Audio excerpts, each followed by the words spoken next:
So I've been wanting to put together a making of video for some of our shorts, and I figured what better film to talk about than our most polarizing one, Diet. There's been a lot of theories out there about the meaning of this movie. Some of you got the joke and explained it even better than I could myself, calling it a deconstructionist joke, while others were just like, what the f*** did I just watch? And while I strongly believe it's important to let the viewers interpret things in their own way, I figured a making of video wouldn't hurt. So if you're still confused or you just want your theories validated, well, you're in the right place. My girlfriend Victoria and I already made a few of these little bite-sized horror shorts, one of which, Bedhead, was actually released on Crypt TV, which was super exciting.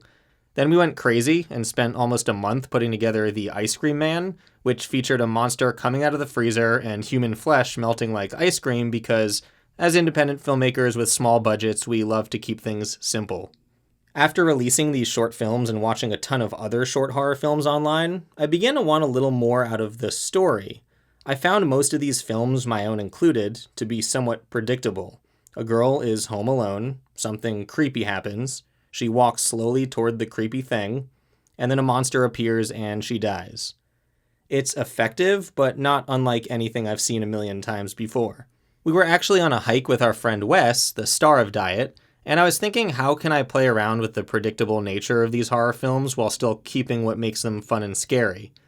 I thought it would be a funny idea if we made it as clear as possible that the main character was about to die in some sort of final destination kind of death, but over and over again he keeps on evading his death and going about his night. First the reckless cutting of carrots, then the classic hand in the garbage disposal gag, then almost tripping on the carrot and falling down the stairs, then the alone in the shower trope we've seen a million times, like in Psycho. Then a scary noise from the window. And then finally, he just dies of natural causes, choking on a carrot. The cherry on top would be a scary monster hiding in the closet who sighs with disappointment because she couldn't fulfill her duty to haunt and kill the main character. My concern was whether or not this joke or commentary or whatever you want to call it would read. And maybe part of why some viewers are confused is my fault for titling it short horror film. But in my opinion, it is a short horror film, it just has some comedy in it. Like my cameo as Gavin Brackett's the malnourished carrot enthusiast. Anyway, we shot the entire short over 2 days. I used my Blackmagic Ursa Mini Pro G2 camera with Rokinon Cine DS lenses. For some of those awkward shots like this one, I used a Blackmagic Video Assist monitor, which allowed me to push the camera right up against the wall and still see what I was shooting. Surprisingly, one of the hardest things to film was the carrot rolling to the edge of the stairs. We probably did, and this is no exaggeration, about 30 takes just dropping the carrot so it would roll right to the edge but not fall off completely. All of the tracking shots were done with this cheap but really useful glide gear dolly, which I bought on Amazon for about $300. I used a collection of cheap photography ring lights, daylight LED bulbs, and this battery-powered LED light which I've owned for about 7 years. Not counting the gear, all in all, the entire short probably cost about $4, and that was for a bag of carrots which we blew through in one evening. I used a bag of old celery to make the bone-cracking monster claw sound effects. It was a real vegetable extravaganza. For sound recording, I pretty much do everything separately on my Sennheiser MKH416 shotgun mic. I have a music producer friend in Florida who goes by the name Robot Disco Puma, so he put together a small library of drone sounds, ambiance, hits, and stings, which I use in just about every short we make. I cut the entire film in about a day and a half, and that includes the VFX shot of our monster.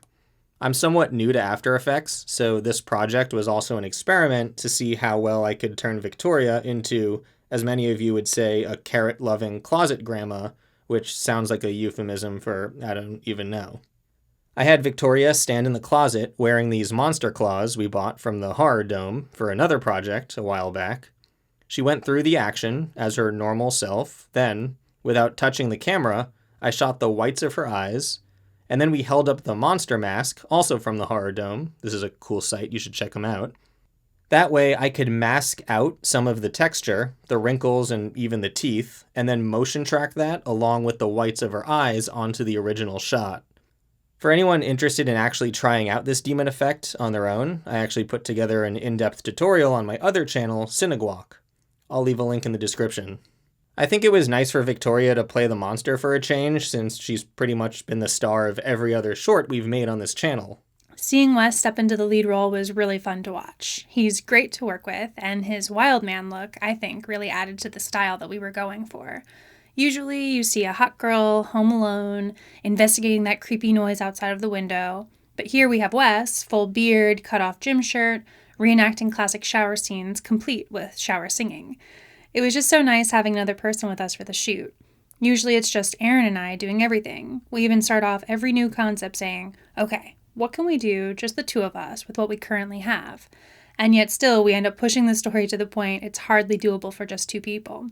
Thankfully, during COVID, Wes has been completely quarantined just like us, so it's been a great change-up for us to have him with us these last two short films. For those of you still confused by this film, let me just end by saying, no, the moral is not to avoid eating in bed or don't peel carrots like a maniac. Although, please eat your vegetables and stay healthy. It's way more important now than ever. And since many of you have said that you want to see the full-length infomercial of the carrot diet, I'll just play that right now. I think eating carrots is a great way to lose weight. Like, I lose about 10 pounds every month or so, So, so I've lost about 100 pounds over the past 10 months. Sometimes you feel a little bit woozy because, you probably feel like you need protein or something. But, you just have to trust the process. That's part of the process. So, and there's so many different ways to eat carrots. You can steam them, you can just chop them up and eat them raw. That's usually what I do. I'll just chop them up and put them in a colander or something and then just rinse them off and eat them. After a while, it's really difficult to chew, because they're hard, you're just eating hard foods for a long time, and so you have to really do a good job at chewing, so that you don't choke or die or anything. But yeah, for the most part, I think it's done me well, and I definitely recommend it. The carrot diet is definitely, it just look at my before photo and then look at me now and tell me if you think you see a difference. All right, so yeah, that's the carrot diet.